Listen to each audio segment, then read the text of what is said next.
कर्नाटका के एक स्कूल से एक हिजाब कांड होता है जो धीरे धीरे पूरे देश में वायरल होने लगता है। पूरे देश में ही नहीं, ये मैटर पूरे विश्व में फैलता है। यहाँ तक कि हमारे देश का ये आंतरिक मामला है, लेकिन इस पर कुछ देश ऐसे हैं जिन्होंने प्रतिक्रियाएं दी। इसके विरोध में भारत ने चेतावनी दी है कि हमारे देश का ये आंतरिक मामला है, आप अपने देश को देखिए। लेकिन क्या ये सोची समझी चाल है? क्या ये एक ऐसी रणनीति है जो एक वर्ग को एक दूसरे विशेष वर्ग से लड़वाने की साजिश तो नहीं हो रही है? क्या ये हमारे देश में एक शीत युद्ध, जिसको कहना चाहिए कि सोची समझी साजिश के तहत ढकेला जा रहा है? क्यों?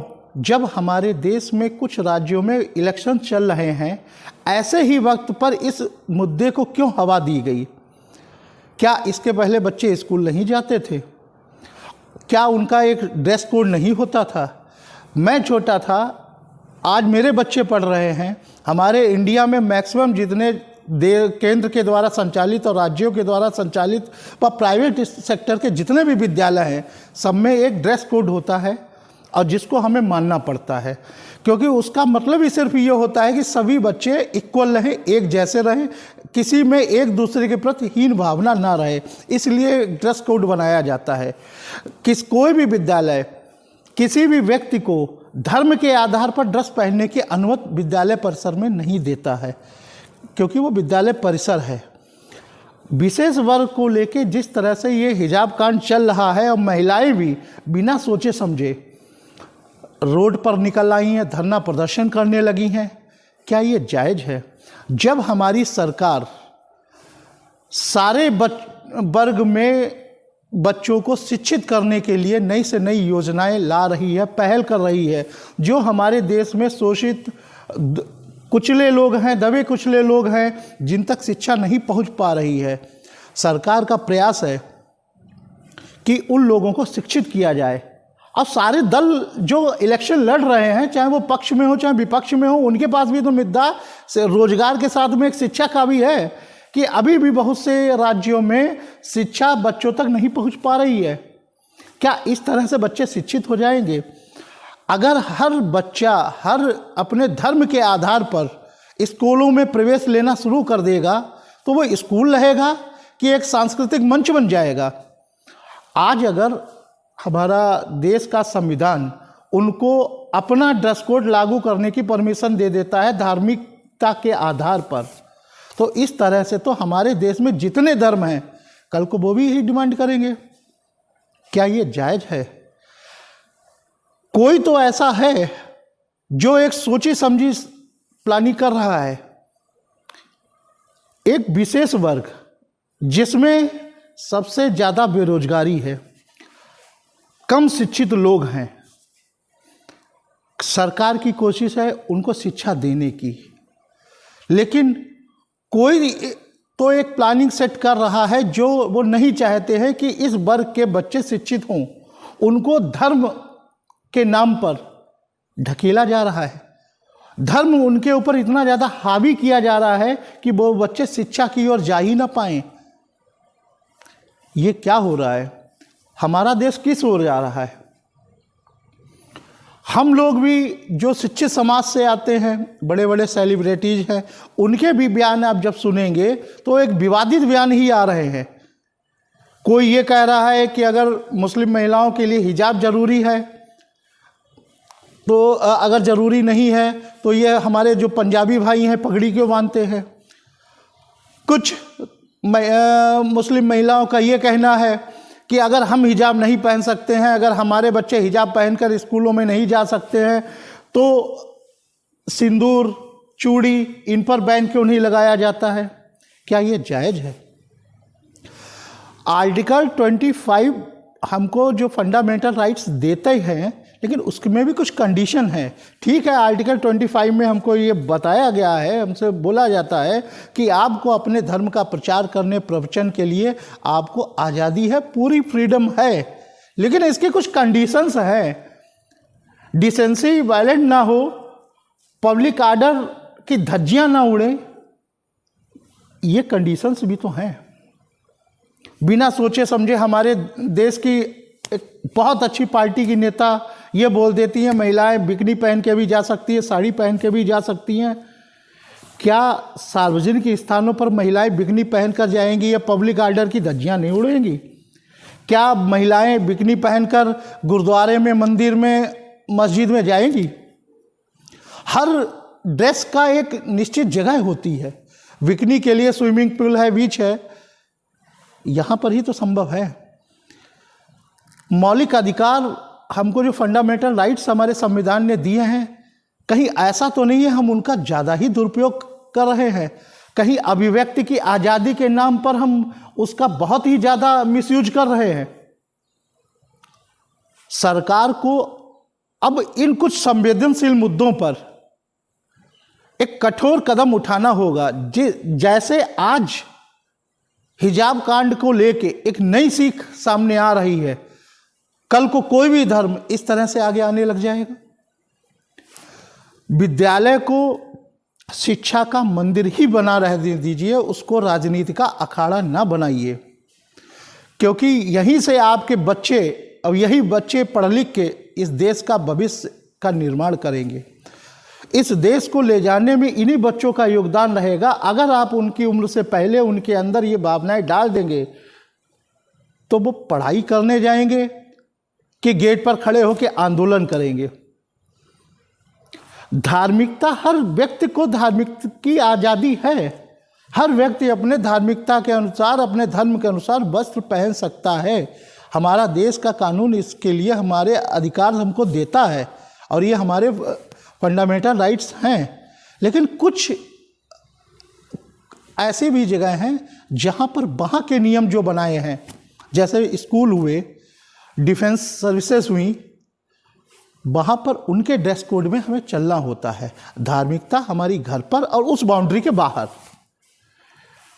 कोई भी हमारा संविधान ना तो आपके हिजाब पर बैन लगा रहा है, ना ही कोई पार्टी बैन लगा रही है, लेकिन इसको एक ऐसा मुद्दा बना दिया गया। एक तो अशिक्षित समाज, और उसके ऊपर इस तरीके की जब बातें शुरू हो जाती हैं तो वो बिना सोचे समझे कदम आगे बढ़ा देते हैं। जरूरी है हमारी जो मुस्लिम महिलाएं हैं, हमारी जो बहनें हैं, उनकी शिक्षा जरूरी है। हिजाब को हम 2022 में आ रहे हैं, 21वीं सदी में आगे बढ़ रहे हैं। वैसे भी पर्दे को अब धीरे धीरे कम किया जा रहा है। हमारी महिलाएं जो पर्दे में रह के अभी तक ना शिक्षित हो पाई, ना समाज में आगे निकल पा रही हैं। हमारा बहुत वर्ग ऐसा है जो अभी भी घूंघट और पर्दे में पड़ा हुआ है, जो शिक्षा चाहती हैं, लेकिन जो हमारी रूढ़िवादी विचारधारा है, इस वजह से हमारी वो बहनें आगे नहीं निकल पा रही हैं। सरकार हर तरह से प्रयास कर रही है कि हर एक स्टेट का कि जो साक्षरता दर है वो कम से कम 80% के ऊपर तो जाए। लेकिन हमारे रूढ़िवादी विचार जो हम अपने बच्चों पर भी थोपना शुरू कर देते हैं, अब फिर कहते हैं कि हम बेरोजगार हैं। देखिए, धर्म जरूरी है, लेकिन धर्म जब आपकी बच्चे की शिक्षा और भविष्य पर हावी होने लग जाए तो इतना ज़्यादा धर्म भी नहीं ठीक होता है। धर्म हमको बहुत एक सही पद प्रदर्शक होता है, हमको एक सही रास्ता दिखलाता है, लेकिन धर्म हमको ये नहीं बताता है कि हम हमारे देश के संविधान को न माने। जो हमारे देश ने, हमारे संविधान ने हमको फंडामेंटल राइट्स दिए हैं, उनका हम गलत उपयोग करें, ये हमारा धर्म भी नहीं सिखाता है। पहले देश है फिर धर्म है, क्योंकि अगर देश सुरक्षित है तब धर्म सुरक्षित है। बुर्का पर तो बहुत सी मुस्लिम कंट्रीज ने बैन लगा दिया। बुर्का और हिजाब में डिफरेंस है। हिजाब एक हमारे हेड को कवर करता है, लेकिन आप ये देखिए बहुत सी मुस्लिम कंट्रीज़ ने और फॉरेन की जो और भी कंट्रीज हैं वहाँ पर सिक्योरिटी रीजन से बुर्का पर तो बैन नहीं लगा रखा है। क्या हम धर्मनिरपेक्ष राज्य में रहते हैं? हमारी इन्हीं कमियों की वजह से हम अपनी गलत बातों को अपने देश में मनवाना चाहते हैं। एक वर्ग विशेष इस तरह से जब आंदोलन करने लगता है अपनी नाजायज बातों को मनवाने के लिए, क्या यह हमारे देश के संविधान की कमजोरी है? हमारे देश में, हमारे संविधान में मुझे ये लगता है, ये मेरी सोच है, कहीं न कहीं कुछ कमियां हैं जिनको दूर करने की अब ज़रूरत है। क्योंकि अब अगर हमारे देश में ये कदम नहीं उठाया गया, कुछ ऐसे संविधान में बदलाव नहीं किए गए, तो आज एक धर्म अपने रिलीजन से जुड़े हुए ड्रेस कोड को लागू करवाना चाहता है स्कूल में, कल को दूसरा भी खड़ा होगा, फिर तीसरा खड़ा होगा, फिर चौथा खड़ा हो जाएगा। शिक्षा का तो तमाशा ही बना दिया। आज बच्चे स्कूल में जाते हैं, वो स्कूल की प्रेयर की बजाय जय श्री राम और अल्लाह अकबर देख रहे हैं। ये बच्चों को हम कहाँ बच्चों का भविष्य ले जा रहे हैं? जरूरी है आप सब लोग जागरूक बनो भाई। 21वीं शताब्दी में हम जा रहे हैं। हम नहीं यार, जब समय परिवर्तनशील होता है, किसी समय पर जब गाड़ियां नहीं थी तो हम बैलगाड़ी पर चलते थे, समय बदला, धीरे धीरे परिवर्तन हुआ, हम गाड़ियों पर आ गए। हमारे पास टेलीफोन हुआ करते थे, जब समय ने बदलाव किया तब हमारे पास मोबाइल हो गया। आज कोई बैलगाड़ी पर चल रहा है? क्यों बाइक और कार पे चल रहे हैं? अगर जब हमने वहाँ की सोच बदल दी, ज़रूरत के हिसाब से हमने समय में अपने को ढाल दिया, तो हम अपनी रूढ़िवादी सोच को क्यों नहीं बदल रहे? क्यों हम अपने बच्चों के भविष्य के साथ में खिलवाड़ कर रहे हैं? इसीलिए विशेष वर्ग के लोगों से ये सोचना चाहिए कि देखिए, समय बदल रहा है, हम लोग कहाँ से कहाँ जा रहे हैं। देश तरक्की की हो रहा है।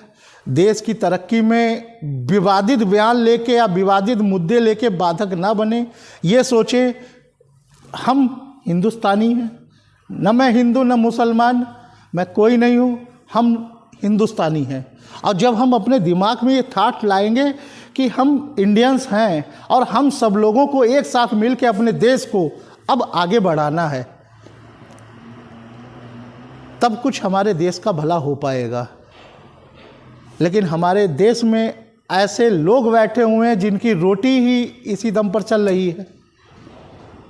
ज़रूरत है जितने भी जागरूक भाई लोग हैं, हर धर्म से मेरी अपील यही है कि सब लोग एक होके अब ये दबाव बनाएं कि हमारे संविधान में जो कुछ लचीले कानून बने हुए हैं उनमें बदलाव किया जाए, जिसका फ़ायदा ये अराजक तत्व ना उठा पाए, जिसकी वजह से हमारी बदनामी हो रही है, उसको हवा दी जाती है। मैं Sudarsh Vajpayee, my UP blogs में आपका स्वागत है। नमस्कार।